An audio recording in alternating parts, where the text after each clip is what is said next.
Así es, contadores, disminución de pagos provisionales de ISR. Como ya sabemos, muchas empresas en estos momentos de crisis económica, derivada obviamente de la crisis sanitaria que estamos viviendo en estos momentos, muchas empresas pequeñas, medianas o grandes, están pasando por momentos muy difíciles en cuanto a liquidez, en cuanto a solvencia, ingresos, utilidades y demás factores que están afectando directamente la marcha del negocio en sí. Están afectando la vida de las empresas y esto aunado a que en México, no se les ha brindado realmente apoyos económicos, apoyos fiscales a las pequeñas y medianas empresas de este país y que podrían ayudar un poco a que las empresas empezaran poco a poco a salir a flote. Pero justamente por eso estamos hablando de este tema el día de hoy, porque puede ser que nuestra empresa, que nuestros clientes estén buscando algún beneficio para poder eficientar un poco más los recursos de la empresa, y en este caso vamos a ver los requisitos y los supuestos en los que se tiene que caer para que nos puedan autorizar esta disminución. Y bien, antes de abordar el tema me gustaría recordar que el impuesto sobre la renta, en el caso de las personas morales, es un impuesto que se paga y se entera de forma anual. Sin embargo, existen los tan famosos pagos provisionales, los cuales fungen como un adelanto del impuesto que se va a calcular al final del año. Estos pagos provisionales, como ustedes ya lo saben, se van a enterar y pagar de forma mensual. Pero ¿en base a qué estamos pagando, valga la redundancia, estos pagos provisionales? Para eso tenemos también el tan famoso coeficiente de utilidad, el cual es el indicador del resultado del ejercicio anterior. Entonces yo cada mes voy a estar pagando a cuenta de mi impuesto anual basado en cómo le fue a la empresa en el ejercicio anterior, en este caso del 2019. Y esto a rasgos generales, sabemos que hay algunas otras implicaciones, pero en general así lo manejamos. Y después, en el momento en que tenga que presentar la declaración anual del presente ejercicio, si mis utilidades fueron mayores, si a la empresa en general le fue mejor en este ejercicio, que de hecho es lo que todas las empresas deberían estar buscando, por supuesto, en ese momento voy a pagar la diferencia de mi impuesto causado y todos aquellos pagos provisionales que ya pagué anteriormente. Pero ahora, ¿qué pasa si la empresa proyecta que ni siquiera van a llegar al coeficiente de utilidad que tuvieron el año pasado? Y justo por eso hablaba al principio de las empresas que están sufriendo en estos momentos. Tal vez empresas que sí, siguen existiendo, pero que tal vez están teniendo el 15 o el 20% de sus ingresos, de los ingresos que tenían normalmente, y que obviamente siguen teniendo gastos fijos, y que tal vez son de esas grandes y respetables empresas que siguen manteniendo su nómina. ¿Esto qué significa? Que tienen más deducciones, que van a tener una menor utilidad fiscal, y justamente por eso están proyectando que no van a alcanzar y mucho menos a superar el coeficiente de utilidad anterior. ¿Esto qué va a ocasionar? Que yo todos estos meses que me faltan de pagos provisionales voy a tener que estar pagando un impuesto evidentemente mayor al que voy a tener que pagar a fin de año, y esto me va a generar un saldo a favor. Pero a este tipo de empresas no es como que les importe mucho tener un saldo a favor, el cual van a poder recuperar dentro de un año. No. Lo que quieren es capacidad económica ahorita, en este momento, para poder pagar todas las obligaciones que se tengan y así poder salvaguardar la empresa, ¿no?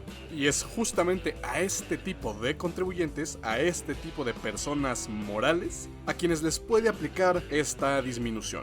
Y ¿cuál es entonces el fundamento legal de esta disminución? Para eso nos vamos al artículo 14 de la Ley del Impuesto sobre la Renta, el cual, como ustedes ya lo saben, nos habla de las bases que tenemos que seguir justamente para los pagos provisionales. Y en su último párrafo nos dice que los contribuyentes que estimen que el coeficiente de utilidad que deben aplicar para determinar los pagos provisionales es superior al coeficiente de utilidad del ejercicio al que correspondan dichos pagos, podrán, a partir del segundo semestre del ejercicio, solicitar autorización para disminuir el monto de los que les correspondan.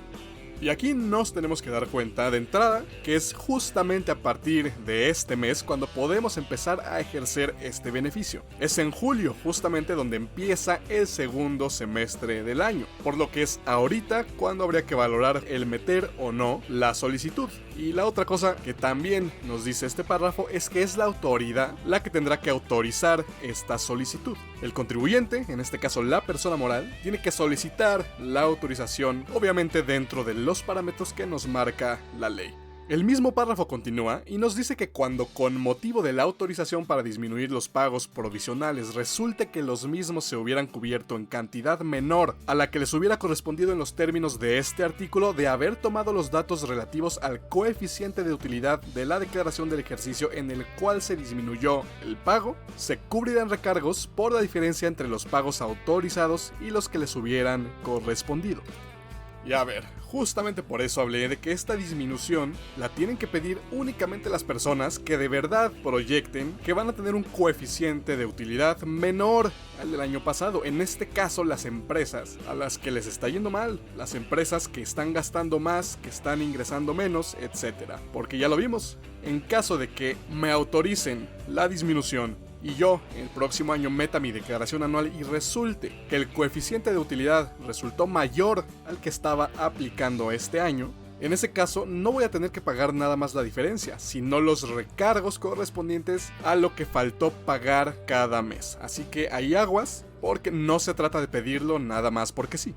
Y bueno, nos vamos al anexo 1A de la resolución miscelánea fiscal para 2020 y ahí vamos a encontrar justamente la ficha del trámite 29, el trámite 29 diagonal ISR, precisamente solicitud de autorización para disminuir pagos provisionales. Y es la misma ficha la que nos da toda la información para poder presentar y realizar este trámite. Aquí podemos ver la descripción del mismo, nos dice que es gratuito, que lo pueden presentar únicamente personas morales y bueno, esto es obvio.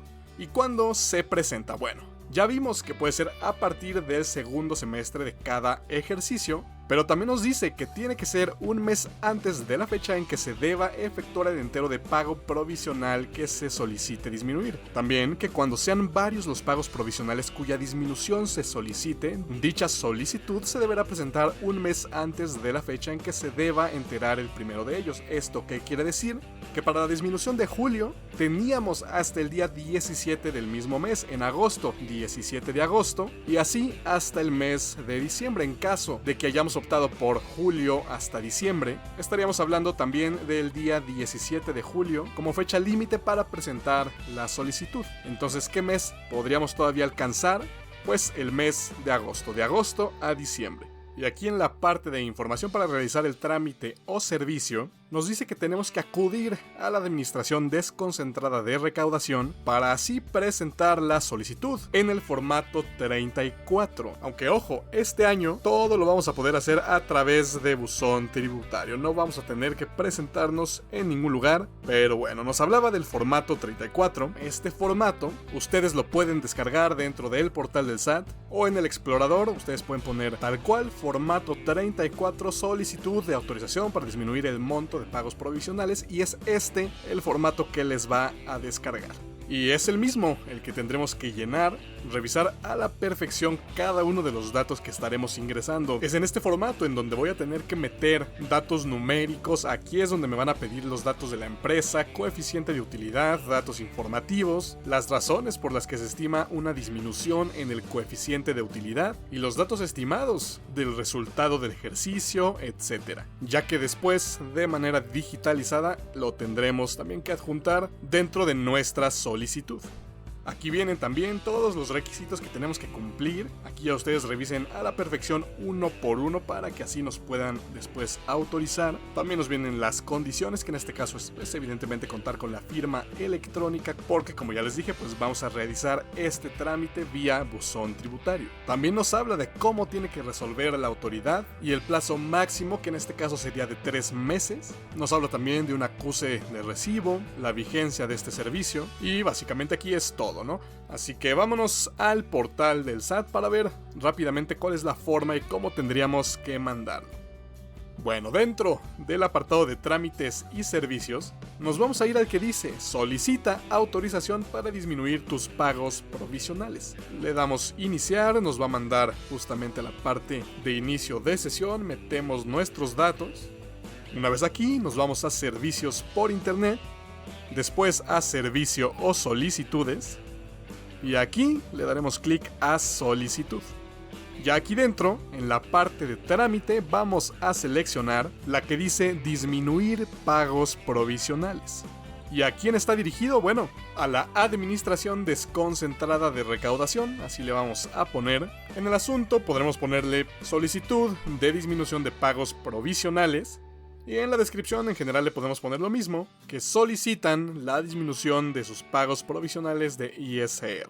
Después de esto, vamos a tener que adjuntar o anexar el formato 34 que previamente ya tuvimos que haber llenado, así como todos aquellos requisitos que ya venían establecidos en esa ficha de trámite 29. Hay que revisar a detalle cada uno de ellos, pero en resumen es el escrito libre, el cual también a su vez tiene ciertos requisitos, también vienen ahí en el anexo de la resolución miscelánea fiscal, la identificación del representante legal, así como su poder notarial que acredite su personalidad.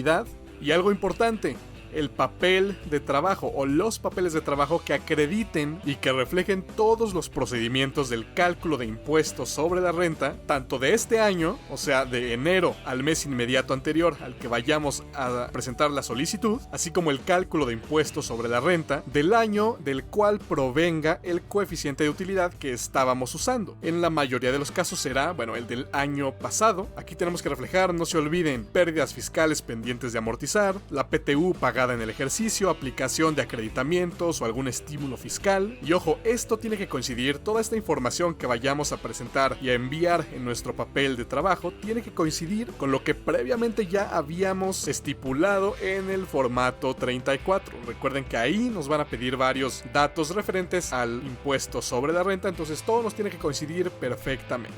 Y una vez ya adjuntando todos estos requisitos, procederíamos a enviarlo y esperar a que la autoridad valore, analice nuestra situación y así podamos estar autorizados para hacer y efectuar esta disminución. Ahora, aspectos a considerar. Bueno, para poder estimar el impuesto sobre la renta que pagaríamos por este ejercicio, tenemos que tener en cuenta cada uno de los aspectos que entrarían en la declaración anual, como el ajuste anual por inflación, las pérdidas pendientes de amortizar, gastos no cubiertos con personas físicas, etcétera, etcétera.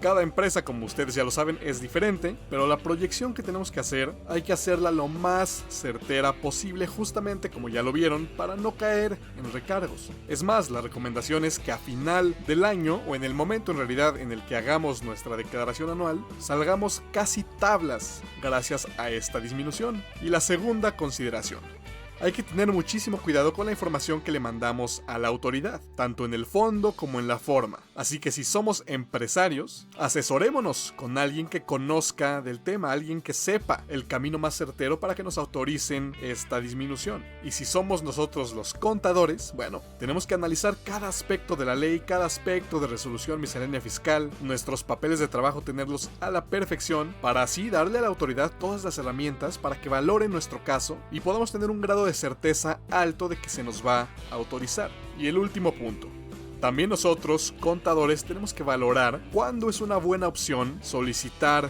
justamente esta disminución. Es un proceso laborioso, es un proceso un poquito pesado, y si el beneficio que vamos a tener, pues la verdad no es significativo para la empresa, probablemente no sea la mejor idea. Sin embargo, hay empresas que ocupan este beneficio, o en este momento de crisis económica van a ocupar esta facilidad, tienen un beneficio de millones de pesos. Hay empresas medianas, grandes, que probablemente iban a tener un saldo a favor de millones de pesos y que en este momento lo necesitan y no pueden estar pagando el impuesto. Así que ahí, bueno, totalmente sería válido e incluso recomendable pedir la disminución. Así que bueno, quedará en cada quien, como siempre, llegar a sus propias conclusiones. Esto fue todo por hoy. Yo soy Héctor Garín. No te olvides también de cada semana en tu plataforma de podcast favorita escuchar Fiscalizados. Ahí estaremos también hablando de temas bastante interesantes relacionados con el mundo del contador. Cualquier duda o comentario, no dudes en dejarlo en la parte de abajo. Este fue un video de HGR Consultores y nosotros nos escuchamos y nos vemos la próxima semana.